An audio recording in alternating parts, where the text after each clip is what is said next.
Hello! Hi friends. Good morning. ఎలా ఉన్నారు? ఈరోజు మా ఇంట్లో బ్రేక్‌ఫాస్ట్ ఏంటంటే దోస అనమాట. మా హస్బెండ్ ఏమన్నారు, రోజు రొటీన్‌గా దోస ఎందుకు వెరైటీగా ఉత్తప్పం అయితే చేయమని చెప్పారు. అయితే వెంటనే ఆలోచించకుండా క్యారెట్, ఆనియన్, పచ్చిమిర్చి, కొంచెం కొత్తిమీర లైట్‌గా కట్ చేసుకొని పక్కకు పెట్టుకున్నాను. అయితే వెంటనే పెనం పెట్టేసి దోస అయితే వేశాను. అయితే దోస అయితే పలచగా వేసుకుంటారు. బట్ ఇది ఉత్తప్పం కాబట్టి కొంచెం మందంగా వేసుకోవాలి. మందంగా వేసుకున్న తర్వాత ఆనియన్స్ అండ్ క్యారెట్, పచ్చిమిర్చి, కొంచెం కొత్తిమీర లైట్‌గా అలాగా గార్నిష్ చేసుకోవాలి పైన.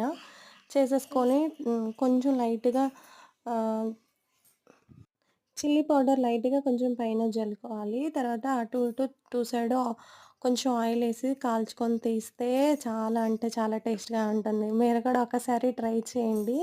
Thanks for watching. అందరూ చూస్తున్నారు కానీ లైక్ చేయట్లేదు friends. Please like and subscribe.